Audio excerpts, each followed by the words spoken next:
The shot heard around the world. A word once used in connection with nation building now carries a darker, more tragic meaning. The sudden, senseless murder of Charlie Kirk did not just resonate throughout the United States, it resonated throughout the world.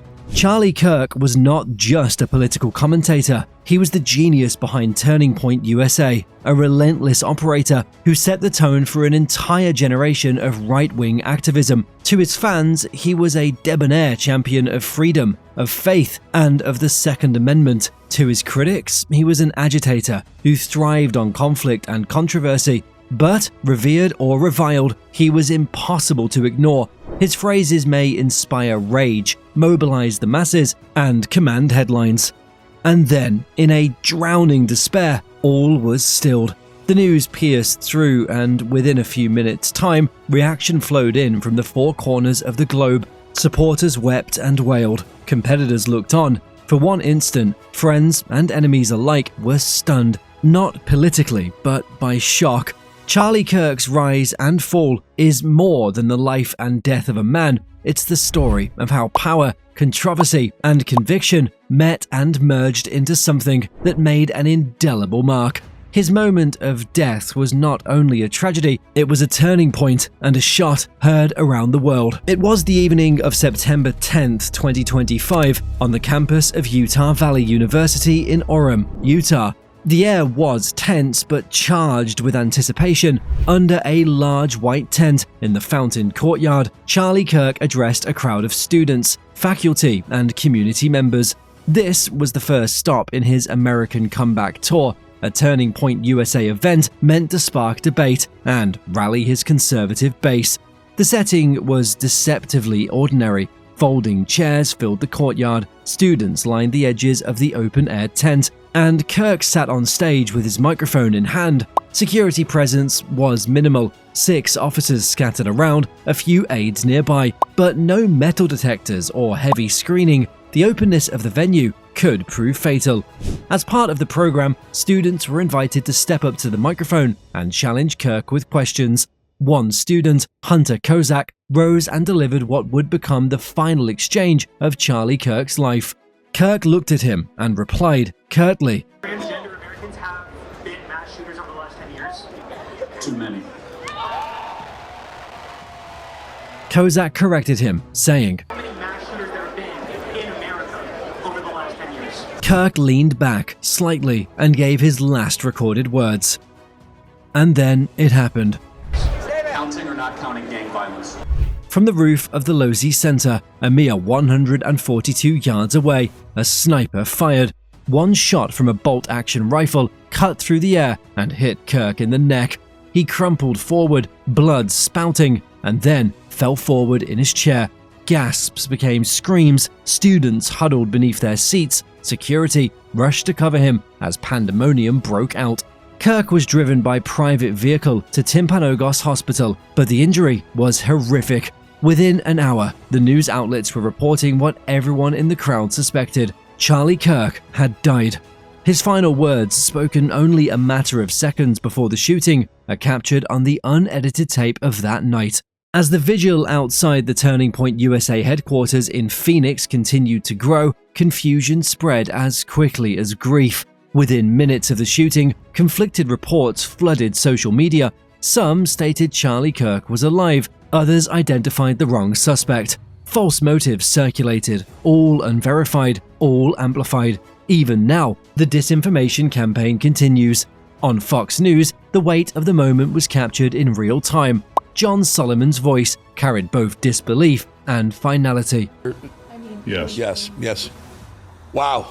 Right here, we're having this moment, guys. Let's go around the horn, Gene. You were continue on the horrendous news that Charlie Kirk has passed. The studio fell into stunned silence before voices of grief and anger filled the air.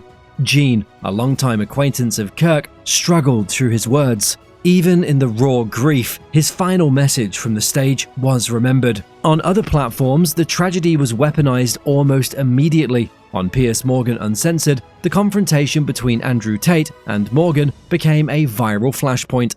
Tate, defiant, twisted the tragedy into his worldview. Society was built to protect women. And when you protect something, you must restrict something. We have taken that restriction, we've taken that protective instinct, conflated it into subjugation. You did it at the beginning of this question. Tate fired back. The clash spiraled, with Morgan pressing relentlessly. Tate responded without hesitation. It was an incendiary moment. Kirk's killing had already ignited a worldwide firestorm, and now the argument was overflowing into a bitter ideological combat over gender, politics, and the role of violence in democracy. In the near term, the chaos of information just rubbed salt in the wound. At Turning Point USA headquarters in Phoenix, Arizona, individuals stopped by to drop off flowers and flags in tribute.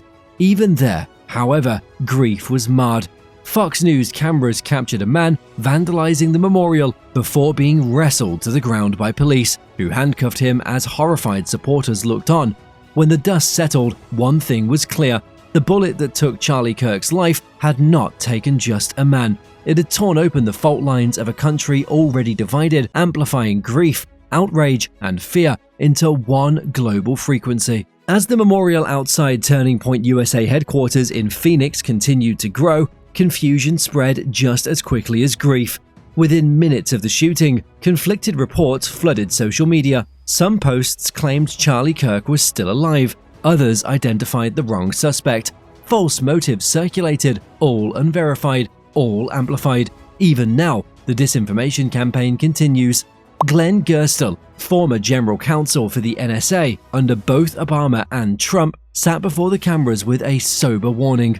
Reports soon confirmed his warning. A joint study by the Center for Internet Security and the Institute for Strategic Dialogue revealed Russian-aligned media outlets seizing on the chaos, pumping out fabricated quotes, forced images, and entirely false narratives. Posts allege that Ukrainians were celebrating Kirk's death. One widely shared fake screenshot showed actor Pedro Pascal responding to a fabricated statement from President Trump. Analysts traced the spread back to the bot networks designed to inflame passion on both the right and the left to widen America's divides.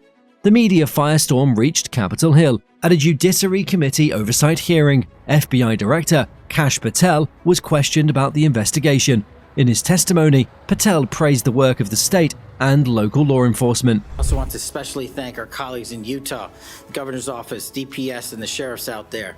State and local law enforcement partnership has been a cornerstone since I took over at the FBI, and it was no different here. These people worked through the night without sleep for days on end. They are to be commended. They are not to be attacked.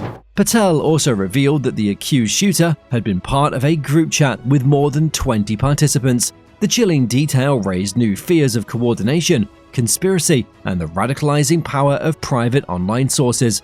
Former FBI agent Nicole Parker, appearing on Fox News, underscored the stakes. I think that Discord messages are absolutely critical because it was conversations pre-offense and post-offense. And so, this note that is allegedly now disappeared, but is in some sort of forensic evidence that he said, I have the opportunity to take out Charlie Kirk. And yet, the ripple effects of misinformation did not stop at politics or national security. In Wisconsin, one school district found itself under siege after a post falsely attributed to an elementary school associate principal went viral.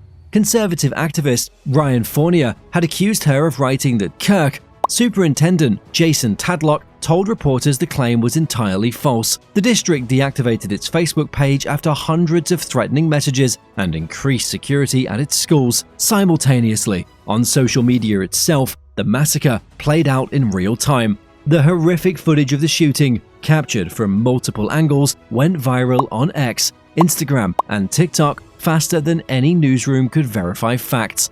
In an era where the camera phone is a transmission tower, the line separating journalism from hearsay melted away. Utah Gov Spencer Cox described social media as a cancer on society, and sometimes even worse than a cancer.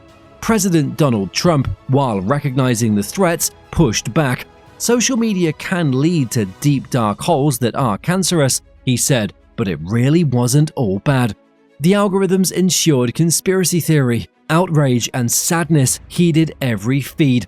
calls to turn those systems on their head came up against the enormous profit models that sustained them. What transpired during Charlie Kirk's assassination was not just a murder investigation, but a trial case for a nation seeking to come to terms with tragedy in the age of instant, globalized disinformation. The assassination of Charlie Kirk has not just lost a life, but also left an eternal stamp on the political sphere in America. His assassination on the campus of a college in front of an audience composed of students rekindled fiery debates regarding the fragility of free speech, as well as the new danger posed by political violence to civic life. Universities, once strongholds of argument and debate, are now confronted with the horrifying possibility that the very spaces established to encourage discussion have become battlegrounds. The conversation surrounding Kirk's death quickly extended beyond mourning. Commentators and lawmakers questioned what this meant for the future of political debate in America. Former FBI Special Agent Nicole Parker emphasized how every element of the case, from online radicalization to the Discord messages that revealed the suspect's intent, had to be taken with the utmost seriousness. Speaking to Fox News, she explained, The Discord messages are absolutely critical because it was conversations pre-offense and post-offense. Her words say more than the facts of an investigation. They vibrate with the sense that politics has reached a dangerous moment, a moment where violent ideas are not simply considered, but fostered in the dark corners of the internet. FBI Director Kash Patel, during the Senate Judiciary Committee hearing, was frank about the gravity of what investigators found. What his testimony made evident was that what had initially appeared a random act of violence could possibly have its roots rather in a more pervasive culture of radicalization on the internet, in which political debate runs to bitterness, conspiracy, and hatred. Even outside the government buildings, the shooting has been framed as a watershed moment for campus debate and security. Utah Governor Spencer Cox, in responding to the killing, referred to it as nothing more than a targeted political assassination, a label which not only embraced the political aspect of the crime itself, but also signaled an expectation to universities all over the nation to reconsider how they balance free speech with physical safety. The impact of Kirk's murder upon political rhetoric cannot be overstated. To friends, he was a martyr to conservative rhetoric. To enemies, the sobering reality that any ideology can be vulnerable to violence. In either case, the moral was the same. When rhetoric freezes into hate, when rhetoric sinks to division, the price is paid not just in words, but in blood. The shot heard around the world. What was once a beacon of revolution now remains a haunting testament to how 1 second can change the trajectory of history. Charlie Kirk's final words, spoken beneath the tent at Utah Valley University, weren't meant to be his final words, but within seconds, they were carved in eternity, not for what they meant, but because of the silence that followed. His death did more than mute one voice. It caused America and the world to gaze into a mirror of political extremism's dangers and public discourse's exposure. The culture wars, the battle for free speech, campus battles once fueled Kirk's rise now appear inconsequential next to one greater. How does a nation protect the right to bicker without making the bickering open sores? Experts like Glenn Gerstle, former general counsel for the NSA, warned of what happens when misinformation compounds the pain of tragedy. His words cut sharply, and yet, even amidst the sorrow and the destruction, there is a choice. Audience members around the globe, the people who saw the horrific footage online, the people who read the praise and the hate, are left to choose whether Kirk's murder will further solidify the divides that he spent his life bridging, or whether it will be a turning point towards something greater. Death and resurrection of Charlie Kirk is not so much the story of a man or an ideology, it is the story of the cost of words, the weight of belief, and the thin line between argument and destruction. His final breath reminds us that free speech is as much responsibility as right, a right which requires not so much passion as restraint, not so much belief as prudence. And so, in the wake of a tragedy that has convulsed the world, we ask you, the viewer, to consider what it is to live in a world where difference is a certainty, but violence is never an option. Comment below. Argue, but argue respectfully. For if Kirk's story has taught us anything, it is that democracy dies not when there are arguments raised, but when those arguments are drowned by violence.